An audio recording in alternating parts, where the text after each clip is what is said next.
Assalamu alaikum. So today we have to study about the ultrasound and abdominal ultrasonography.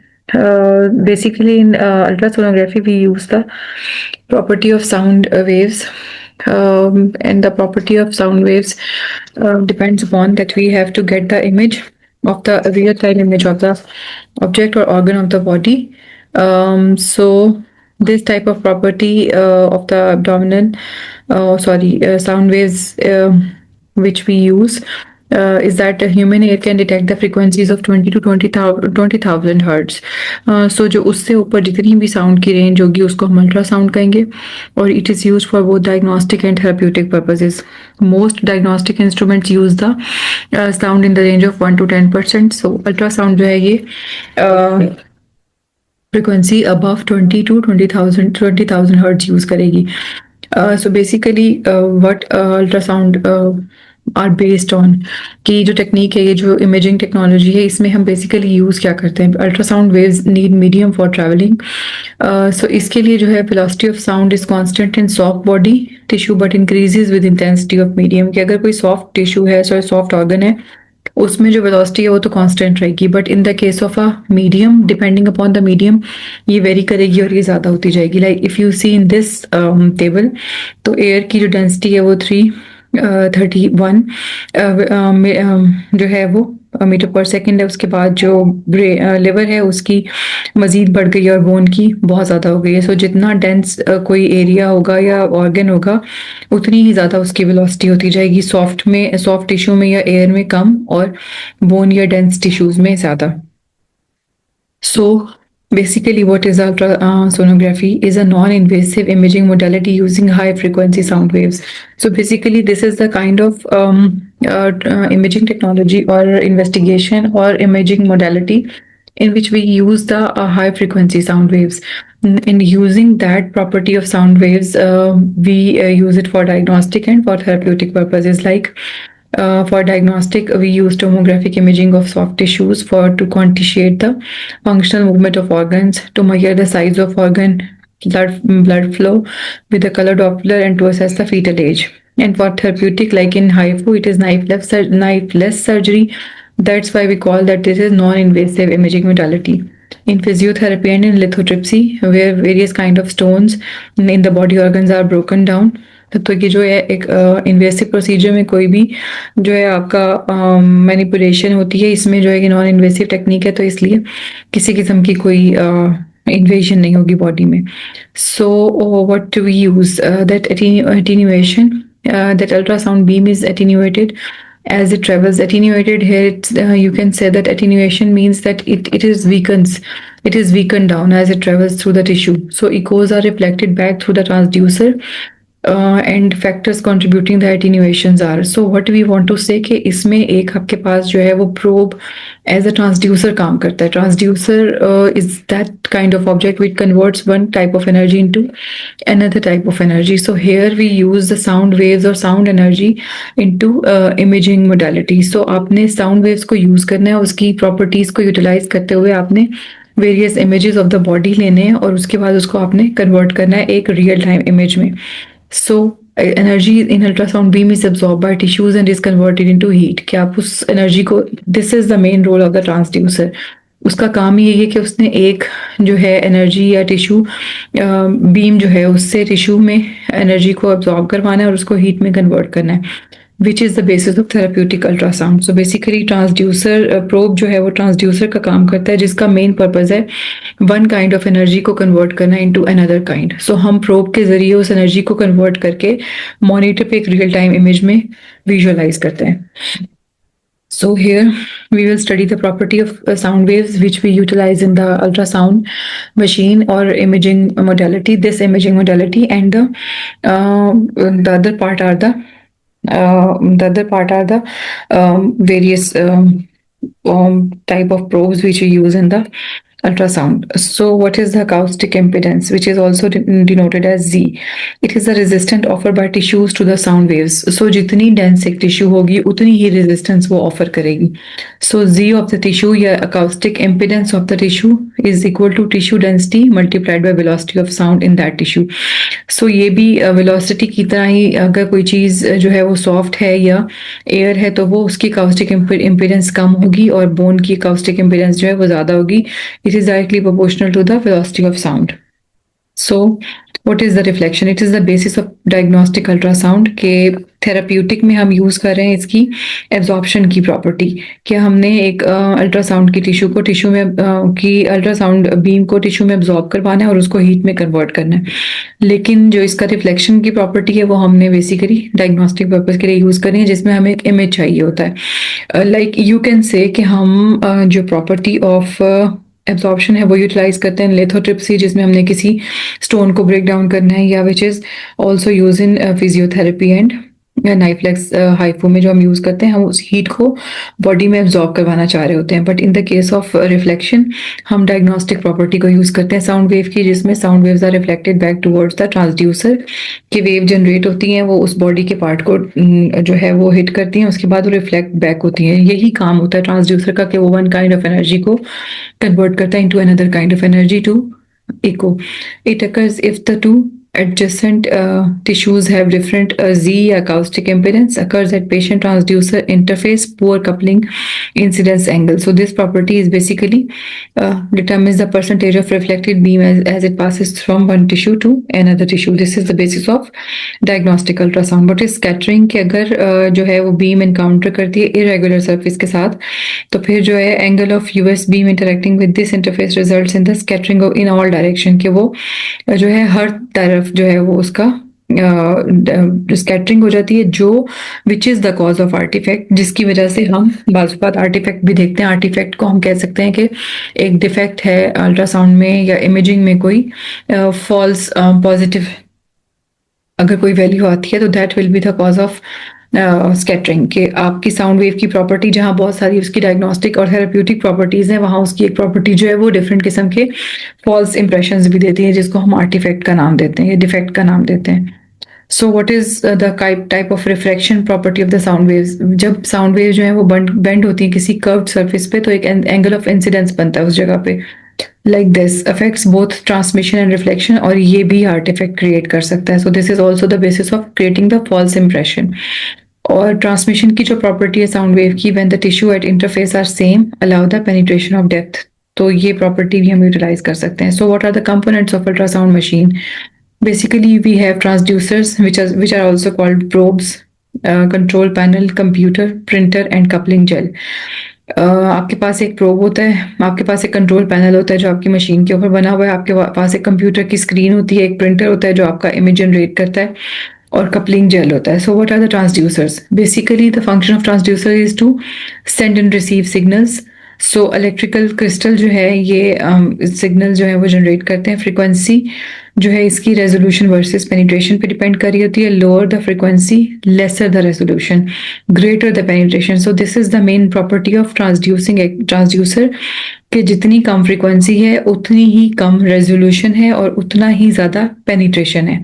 जितनी ज़्यादा frequency है उतनी ही ज़्यादा रेजोल्यूशन है और उतना ही कम पेनिट्रेशन है. Penetration of the sound waves. So what are the type of transducers which we usually see in the ultrasound machines? इसमें जो है linear array transducers हैं, ठीक है. उसके बाद हमारे पास जो है next curvy linear type हैं, और हमारे पास sector type हैं. So what are these type of transducers and in which kind of imaging we use them? Transducer जो है linear array transducer, thin rectangular clip lined side by side, जो इसमें 60 to 256 crystal in line होते हैं. इस तरह की अरे में बीम प्रोड्यूस्ड इज रेक्टेंगुलर, कि इसमें जो साउंड वेव की बीम प्रोड्यूस होगी वो रेक्टेंगुलर होगी, और इसकी एप्लीकेशंस जो हैं वो सुपरफिशियल स्ट्रक्चर्स को, वेस्क्यूलर को या स्मॉल पार्ट्स को ये देखने के लिए यूज होता है. इस तरह का आपको ये जो है वो नजर आएगा, ठीक है. Next is the type of curvilinear which we mostly use in abdominal scan and in mostly knob scan. इसमें जो है आपके पास कर्व्ड शेप्ड होता है ये, उसके बाद जो है इसकी ट्रेपेजॉइडल व्यू होता है, बहुत सुपरफिशियल एंड डीपर स्ट्रक्चर हम इसे देख सकते हैं, क्योंकि हमारे पास बहुत सारे एब्डोमिनल ऑर्गन्स जो हैं वो डीप भी हैं जो पड़े हुए हैं, और कुछ जो है वो सुपरफिशियल भी हैं जैसे कि लिवर, और कुछ जैसे बॉवल, पैंक्रियाज या ड्यूडेनम या कुछ जैसे अपेंडिक्स, इस तरह के स्ट्रक्चर वो डीप भी हैं, तो उनको हम mostly curvilinear type of probe से विजुअलाइज कर रहे होते हैं. What is a sector type? It is basically single crystal oscillates to provide fan shape beam. यहाँ पे क्रिस्टल से सिर्फ सिंगल क्रिस्टल है जो एक फैन शेप बीम को प्रोड्यूस करता है. ये स्मॉल है और ये जो है यूज होता है for thoracic and abdominal organs through the small contact area. कि अगर आप किसी स्मॉल कॉन्टैक्ट एरिया से अप्रोच कर रहे हैं तो आप किन किन ऑर्गन्स को विजुअलाइज कर सकते हैं? कार्डियक, एब्डोमिनल, ट्रांसक्रेनियल या फिर वेस्कुलर, यानी बहुत स्मॉल वेस्कुलेचर को भी आप इसमें से देख सकते हैं. ठीक है. What are the various scanning tools which you use on the machine? ये बेसिकली उसका पैनल है जिसमें आपके पास नेयर या फार गियर का एक बटन होगा या नॉब होगा. उसके बाद उसमें टाइम कंपनसेशन गेन का एक बटन होगा, एक डेप्थ का और एक फ्रीज का, जो मोस्टली जिससे आपने सेटिंग करनी है. इसमें जो है आपके पास नेयर या फार गेन का alter the amplification of returning echoes, कि आप उसको एम्पलीफाई कर सकते हैं, कितना आपने उसको एम्पलीफाई करना है या उसको कितना बढ़ाना है. टाइम कंपनसेशन गेन है उसके बाद. ठीक है. उसके बाद डेप्थ है जो depth of the US image को जो डिटरमिन करता है. उसके बाद फ्रीज है कि आपने एक इमेज ले लिया, उसको किस तरह आप टेम्परेरी फ्रीज करके एडजस्ट करके और फिर उसका इमेज ले सकते हैं. सो इमेज इंटरप्रिटेशन किस तरह की होती है, विच इज़ द मेन थीम जो आपने अंडरस्टैंड करना है या स्टडी करना है. इसमें ये होता है कि हाइपर इकोइक या इकोजेनिक. ठीक है. उसके बाद जो है आपके पास होता है हाइपो इकोइक, उसके बाद आपके पास होता है एनिकोइक. सो हाइपर इकोइक या इकोजेनिक या इको रिच जो है उसमें क्या होता है, आपके पास वाइट एरियाज आपको दिखाई देते हैं, और उसमें जो है आपको इकोजेनिक या इको रिच जो है. हाइपर इकोइक का मतलब ये है कि इसने ज़्यादा साउंड वेव जो है वो एब्जॉर्ब की है, और उसका जो है given by highly reflective interface such as bone और एयर, कि जिसका इंटरफेस बहुत ज़्यादा है, उसका रिफ्लेक्टिव इंटरफेस बहुत ज़्यादा है, उसमें आपको वाइट इमेज नज़र आएगा. हाइपोइकोइक जो है जहाँ पे इको पुअर एरिया है जिसने कम इको को एब्जॉर्ब किया है. So given by the interface of the moderate reflection, तो ये जो है ये मोस्टली आपको ग्रे एरिया या हाइपोइकोइक नजर आएगा. उसके बाद जो है आपके पास डार्क एरिया है, ब्लैक एरिया जो एनिकोइक है, जिसमें जो है echo free area denotes the complete transmission of sound as through the fluids, कि वैसे का वैसा वो आपको वापस आएगा तो वो आपको ब्लैक नजर आएगा. जैसे कि ब्लड वेसल्स आपको नजर आएंगी तो बिल्कुल ब्लैक स्पॉट की तरह नजर आएंगी. So the structure of the tissue rather than the tissue type पे डिपेंड करता है.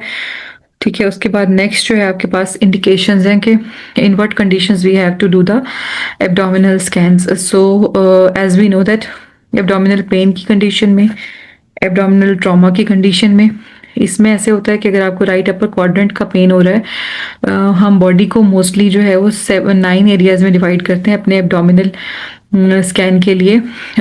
In this class we will study about the abdominal scan, उसमें वेरियस ऑर्गन्स के स्कैन, उसके अलावा जितने भी स्कैन्स हैं ऑब्स के स्कैन, उसको आप थोड़ा सा गायनोकोलॉजिकल पॉइंट ऑफ व्यू से गायनी क्लास में बहुत क्लियरली जो है वो असेस करते हैं. इसमें जो है हम एब्डोमिनल स्कैन को मोस्टली फोकस करेंगे क्योंकि हमारे पास मोस्टली इमरजेंसीज में एब्डोमिनल स्कैन ही mostly complaints related to abdominal scan ही होती हैं. इसमें अगर हम इस एरिया को भी 3 पार्ट्स में डिवाइड कर दें तो हमारे पास ये 9 पार्ट्स में आपका जो एब्डोमिन है उसको हम डिवाइड कर देते हैं, और उसके अकॉर्डिंग हम उस एरिया को स्टडी करते हैं for the purpose of diagnosis या therapeutic purpose. Right upper quadrant pain जो है वो कोलिलिथिएसिस का, जिसको हम गॉल स्टोन्स भी कहते हैं, या हेपेटाइटिस का, या एवेल्युएशन ऑफ फ्री फ्लूइड का, या किडनी स्टोन का, जिसको हम फ्लैग पेन भी कहते हैं. ठीक है. उसके बाद जो है आपके पास राइट लोअर क्वाड्रेंट है, उसमें आपके पास this is your right upper quadrant pain, this is your right lower quadrant pain, जिसमें आपके पास अपेंडिक्स भी आ जाएगा, और उसमें जो है आपके पास इंट्यूससेप्शन भी हो सकती है, सॉस एब्सेस, क्योंकि आपका सॉस मसल इधर प्रेजेंट होता है, इंग्वाइनल हर्निया, ये आपका इंग्वाइनल एरिया है. सो इसके लिए भी हम इस एरिया को स्कैन कर सकते हैं. उसके बाद जो है लेफ्ट अपर क्वाड्रेंट पेन, जिसमें आप स्प्लीन को देखते हैं, इवैल्यूएशन ऑफ फ्री फ्लूइड, या किडनी स्टोन जो आपका यहाँ पे लेफ्ट किडनी प्रेजेंट होगा उसको भी आप इवैल्यूएट कर सकते हैं. सो एपिगैस्ट्रिक पेन जो है वो आपका एपिगैस्ट्रियम रीजन में होगा. This is your epigastric region जो आपके अम्बलाइकस रीजन से ऊपर का पार्ट है. इसमें जो है आप देख सकते हैं abdominal aortic aneurysm, mostly pancreatitis का पेन आप यहाँ पे इवेल्युएट करेंगे, या फिर पेल्विक पेन जो है वो उसमें यूरिनरी रिटेंशन अगर हो रही है, या प्रेगनेंसी है, या ectopic, this is your pelvic area जहाँ आपने एक्टोपिक प्रेगनेंसी को या पेल्विक मैसिस को या यूटीआई को इवेल्युएट करना है। सो टेस्टिकुलर टोरियन मेल में हम इसी एरिया पे उसको जो है वो चेक करेंगे, या एपिडिडाइमाइटिस है या फिर हाइड्रोसिल है। सो एब्डोमिनल ट्रॉमा के केस में जो है हीमोपेरिटोनियम को हम इवेल्युएट करते हैं अगर एब्डोमिन में हमें फ्री फ्लूइड नजर आता है। So this is the main basis. Now if we move towards the preparation that how you will proceed, उसमें ये है कि पेशेंट को आपने बेड पे जो है या स्ट्रेचर पे जो है वो फ्लैट लेटा देना है and ask the patient to bend their legs at the knees. एक तरीका तो ये है कि आप उसकी लेग्स को है बेंड कराएं और उसके बाद एब्डोमिनल मसल्स को, ताकि वो कम्प्लीटली रिलैक्स करें। ठीक है, उसके अलावा कुछ एप्लीकेशंस ऐसी होती हैं जिसमें आप पेशेंट को लेफ्ट लेटरल डिक्यूबिटस पोजीशन पे भी लिटा देते हैं कि आप उसको थोड़ा सा बाईं करवट दिलवा देते हैं। In the case of flank pain या in the case of kidney pain, आपने उस रिस्पेक्टिव किडनी की साइड पे पेशेंट को जो है थोड़ा सा टिल्ट करवा देना है। जैसे if you want to check the status of left kidney, तो आप उसको लेफ्ट राइट साइड पे थोड़ा सा टिल्ट करा के लेफ्ट किडनी को लेफ्ट लोअर क्वाड्रेंट से लेके बैक की तरफ जाके उसको थोड़ा सा एग्जामिन करेंगे या प्रोब को वहां तक लेके जाएंगे। सो इसके लिए depending upon the type of scan आपने पोजीशन को सेट कर लेना है। तो अल्ट्रासाउंड मशीन प्रिपरेशन में ट्रांसड्यूसर या प्रोब जो है वो आपके पास कर्वीलिनियर होता है इसके केस में, और अल्ट्रासाउंड प्रोब जो है जिसमें या फेज्ड अरे प्रोब है, you may need to use a linear probe for appendicitis और पीडियाट्रिक एप्लीकेशन, कि अगर कोई पीडियाट्रिक स्कैन करना है आपने उसके केस में आप लीनियर प्रोब को यूज करेंगे।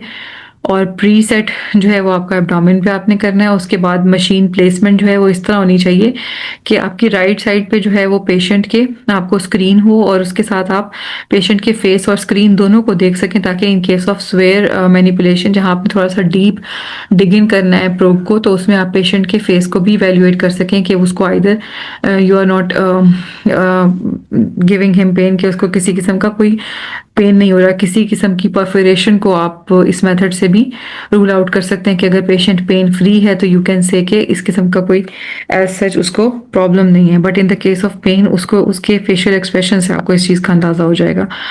So next, for the purpose of this abdominal ultrasound guide, the most important measurement to keep in mind is the craniocaudal length of the right lobe, कि उसकी कितनी लेंथ है। craniocaudal length of the right lobe means कि ये diameter craniocaudal length of the right lobe कितना है। Right lobe का क्रेनियोकॉर्डल, cranium से लेके कॉर्डल एंड तक कितना डायमीटर बनता है जिस ऑर्गन को आपने स्टडी करना है। सो नेक्स्ट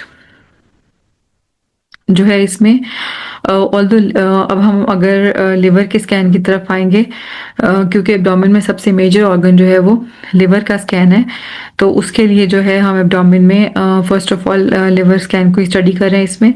इसमें जो ये है कि लिवर के साइज का आपको एग्जैक्ट पता होना ज़रूरी है कि कितना लिवर का साइज है, और उस साइज से अगर वो बढ़ता है या कम होता है, दोनों केसेस में आपने डिजीज कंडीशन को लेबल करना होता है। सो आपको उसके एग्जैक्ट साइज का पता होना चाहिए।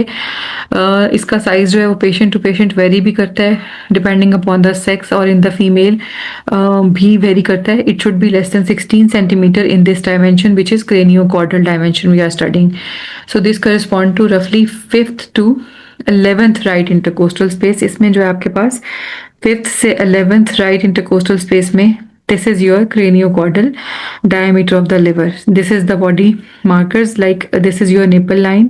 यहाँ पे आपके पास diaphragm है, यहाँ पे आपके पास right coastal margin है, और यहाँ पे 5th intercostal space बनती है, यानी 5th rib का 5th और 6th rib का जो है वो space बनता है। उसके बाद आपके पास यहाँ पे 11th intercostal space है, जहाँ पे आपका rib cage जो है वो end होने जा रहा है। तो यहाँ से जो है टोटल डायमीटर लिवर का जब आप स्कैन मशीन को सामने रख के, प्रोब यहाँ पे रख के, उसके बाद उसको इस पॉइंट पे रख के यहाँ से यहाँ तक मेजर करेंगे तो वो लेस देन 16 होना चाहिए। इट मीन्स कि आपका जो लिवर की फाइंडिंग है वो नॉर्मल है। उसके बाद जो है लिवर अल्ट्रासाउंड का एक और प्रोटोकॉल क्या हो सकता है कि लेटरल अल्ट्रासाउंड अप्रोच आप जब यूज करते हैं तो you can assess the size, texture और टेक्सचर में सबसे ज़्यादा जो कॉमन है वो आपकी पेरेन्काइमल इकोजेनेसिटी है कि लिवर एक ऐसा स्ट्रक्चर है जिसका प्रॉपर पेरेन्काइमा है, उसकी parenchymal appearance, this is the liver parenchyma. और यहाँ पे आप क्लियरली देख सकते हैं कि ये पेरेन्काइमा जो है यहाँ पे इस किस्म की उसकी अपीयरेंस होनी चाहिए। So because this is a parenchymal structure, तो इसका जो है उसकी एक प्रॉपर इकोजेनेसिटी है। And surface characteristics, capsular contour, जिसका एक कॉन्टोर प्रॉपर एक लिवर के कैप्सूल का एक प्रॉपर कॉन्टोर और प्रॉपर मार्जिन या एजेस को है जो वो स्मूथ होना चाहिए। ठीक है, तो यहाँ पे जो है आपने उसके कैप्सुलर या लिवर के जो कॉन्टोर है उसको देखना है। Importantly from this view the liver also offers a useful acoustic window.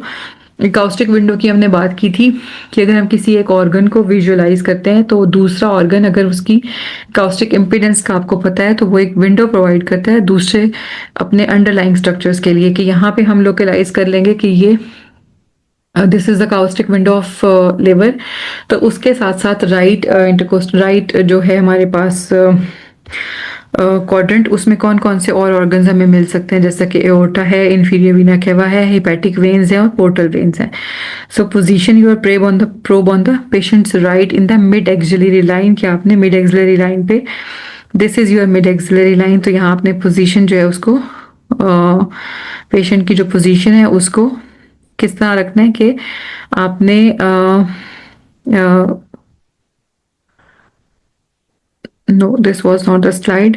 सो आपने यहाँ पे जो है उसको 10 to 11 इंटरकोस्टल स्पेस में रख के the indicator facing the patient's head. Indicator means के प्रोब के ऊपर आपके एक मार्कर सा बना हुआ होगा जो आपको ये शो करेगा कि ये इसका this is the, if I can show you, कि आपको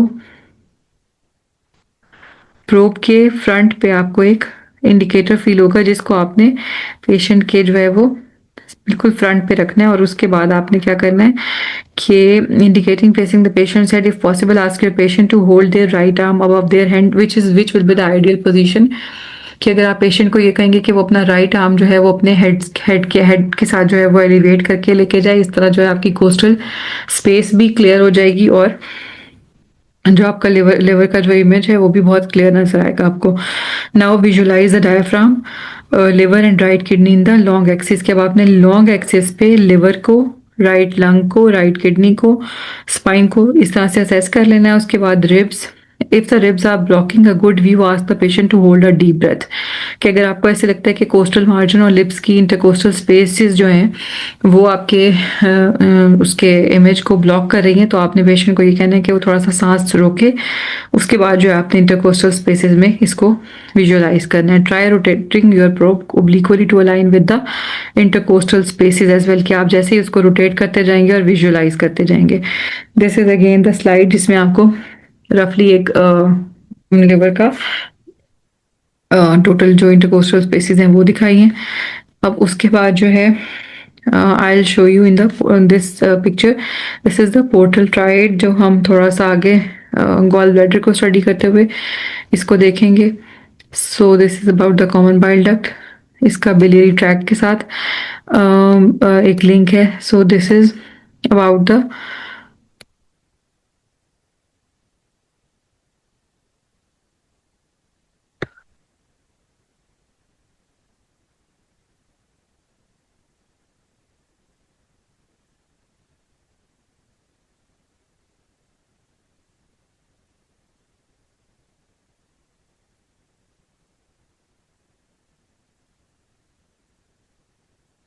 so in this picture,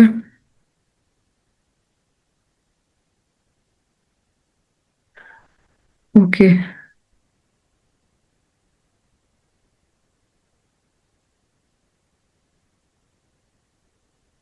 so now in this diagram I'll show you about the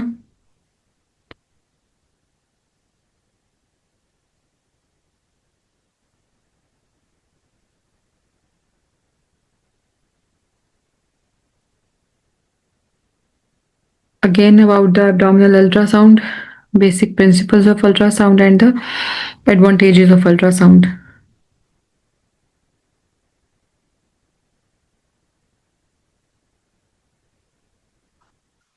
This is again the mechanical energy traveling through the matter, the property of sound which is being used in the ultrasound machine. Here are different kind of probes which we use in the reflection property, transmission property and returning of the waves. ये सारे आपके पास probes आपको नजर आ रहे हैं. And now the echogenicity which we have discussed कि echogenicity जो है ये ability of the tissue को जो है वो show करती है कि anechoic है, no echoes और pair black. This is anechoic, this is hypoechoic, this is isoechoic and this is hyper. So hypoechoic जो है वो mostly आपको less reflective, less amount of echoes. So hyper and this is isoechoic. So post-acoustic windows. And this is about the abdominal ultrasound texture. This is homogeneous organ parenchyma in uniform. Echogenicity के कोई भी organ है और अगर वो parenchymal है तो उसकी इस तरह की आपको होमोजेनस पेरेंकाइमल अपीयरेंस नजर आती है या इकोजेनेसिटी नजर आती है. और यहाँ पे जो है हीट्रोजीनस है. इसका अगर आपने अपनी रूटीन फाइंडिंग्स में अल्ट्रासाउंड को इमेजेस को देखना शुरू किया हो तो आपको एक टाइम बाद इस बात का बहुत क्लियर अंदाजा होना शुरू हो जाता है कि ये पेरेंकाइमा नॉर्मल है और ये पेरेंकाइमा जो है वो एबनॉर्मल है. उसके बाद आप फ्री फ्लूइड्स को लोकलाइज करना शुरू कर देते हैं. पेरेंकाइमल जो कैप्सूलर अपीयरेंस है उसको देखेंगे आप. यहाँ बहुत स्मूथ और प्रॉपर अपीयरेंस है. यहाँ पे जो है वो बहुत रफ एंड किस्म के मार्जिन है. So what are the advantages? उसमें यही है कि इन्वेस्टिगेशन ऑफ चॉइस है, नॉन इन्वेसिव है और आपको जो इसमें किसी आयोनाइजिंग रेडिएशंस का भी एज सच एनकाउंटर नहीं हो रहा होता. So here I will show you again the quadrants. This is the quadrant left upper quadrant where we can visualize the small bowel obstruction, gastroenteritis. Here is the right upper quadrant where you see the gallstones, gallbladder related diseases. Here is the right upper quadrant where you see, right lower quadrant where you see the appendicitis, obstruction of cecum, ectopic pregnancy and ovarian cyst. And here is the left lower quadrant where you see the diverticulitis, ulcerative colitis and ectopic pregnancy. So in the hypogastric area या suprapubic area जो है उसमें आप देखते हैं cystitis को या फिर which is also called the inflammation of gallbladder, urinary retention and the testicular torsion. Here is the umbilical region where earlier diagnosis of the appendicitis is made, small bowel obstruction and gastroenteritis is made. So this is your epigastric region where you can see peptic ulcer या perforation of puncture या pancreatitis के लिए आप इस area को जो है वो लोकलाइज करते हैं. So what is the technique? This is what I have shown you already कि आपने सुपाइन लिटा के पेशेंट को मॉनिटर सामने रखे. उसके बाद जो आपने प्रोब को रखना है in this way that fat and bubbles are displaced. कि आपने थोड़ा सा डीप डिग इन करके उन चीज़ों को भी डिस्प्लेस कर देना है और उसके बाद what you want to assess.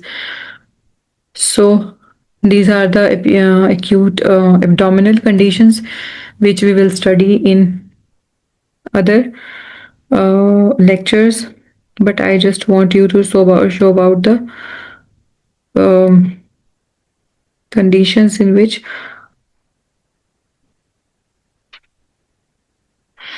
bowel obstruction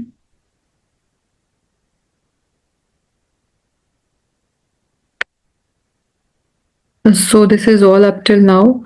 In the coming lectures, I will show you in detail about the various conditions where we will see the scan in which various liver pathologies are visualized. जिसमें आपको ultrasound images में जो है वो pathologies भी मैं show करती हूँ जिसमें सिस्ट हैं वेरियस और इस किस्म की चीज़ें हैं. सो this is all up till now.